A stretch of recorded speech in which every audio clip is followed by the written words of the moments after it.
ovo što smo od Boga dobili i ovo što su nas Sveti Nemanjići zadužili i blagoslovio Sveti Sava, jedino tako opravdavamo poslušanjem, smirenjem, poslušanjem i crkvi, kažem, i u međusobnim tim kontaktima i u odnosima da budemo poslušni jednim drugima, ko kome treba da bude poslušan i pokoran, jedino se tako možemo spasiti. Sve drugo je, verujte, sve drugo je laž, sve drugo je obmana, sve drugo je đavolska prelest. Obmana, laž, đavolska. A treba bežati, treba da se suprotstavimo satani i đavolu, i onda će on pobeći od nas. Ako se ne suprotstavimo, oni neće ni pobeći. Znači, crkva, Sveto evanđelje, crkva Božja pravoslavna i Sveto evanđelje i sam Gospod nas poziva na borbu, verujte, poziva nas u rat. Kroz mnogi nevolje nam valja ući Carstvo nebesko.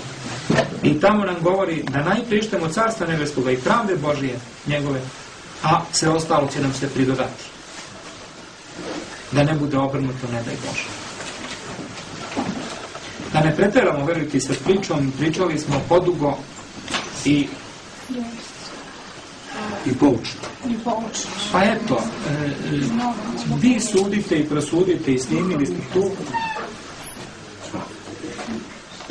Ostaje da i pokolenja sude, pokolenja dela sude. Neka i pokolenja gledaju i slušaju šta smo mi ovdje radili, kako smo se, da li smo se borili za istinu. Jer moramo, ne možemo zavijati u celofan, ne možemo jednostavno obilaziti i zaobilaziti i truditi se da nekim visprenim i lukavim rečima, ne daj Bože, prikrijemo i maskiramo istinu, a propagiramo laž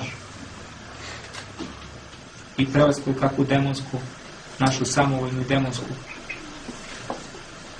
da opravdavamo, ne daj Bože, nego da budemo iskreni, da ljubimo istinu, da ljubimo Boga i bližnje svoje i da volimo crkvu Božiju u kojoj smo i u kojoj se spasavamo, crkvu Božiju pravoslavnu, da nju kao jedinu svetu sabornu i apostolsku, da se u njoj nađemo i ostanemo i opstanemo i da se izborimo, da se žrtvujemo, ako treba i svoje živote da položimo za pravoslavlje i za bližnje svoje. Pa tek onda ćemo biti opravdani. Inače, drugog puta osim uskog i tesnog nema. I nemoj niko da vas laže i nemoj niko da nas laže. Pa da ne znam imaš šta on kakve škole ili vlasti ili časti tamo i činove.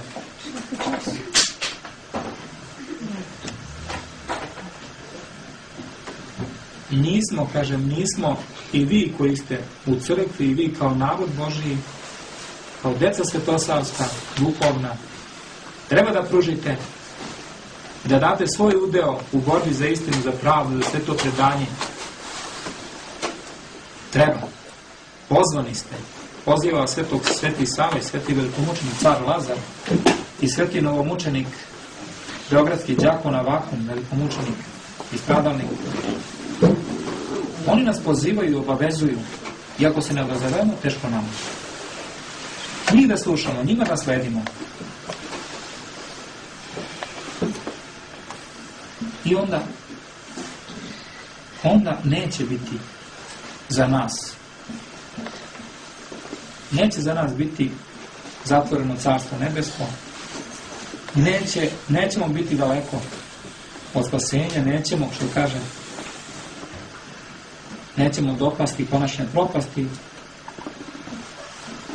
Ako budemo se ugledali na svete pretke naše, Nemanjiće naše, budemo ostali i ispoštovali blagoslov Svetog. Biće nam dobro i nadat ćemo se dobru i ako Bog da, dočekat ćemo dobro. Sve drugo je laž i prevara i obmana. Mnogo je lepo da čovjek osjeti da je crkvi Božije, da u jednom misliju sa braćom i sestrama, hjerejima i uopšte sveštenstva, smo u jednom misliju da smo u blagodati Božije, da smo u blagoslovu Božijem, znamo da smo grešni, ali se nadamo da pobedimo to, ustajemo, borimo se. Mnogo je lepo biti pravoslavni hrišćan.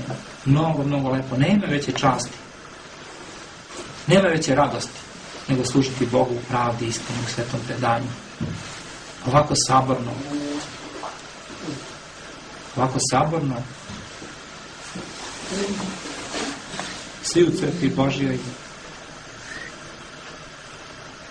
i svi, ako da Bog, koji to ispoštimo, održimo se svi onda i takvi i u carstvo nebesko da uđemo. To treba da nam bude i želja i cilj i sve treba da podredimo tome, da nam ništa drugo ne bude važnije osim spasenja sopstvenog našega. I našega i uopšte kažem sopstvenoga, pa i sabornog. Da želimo jedni drugima ono što Bog želi. Bog hoće da se svi ljudi spasu i da dođu u poznanje istine, da i mi to isto želimo i bit će dobro i zaći nam dobro.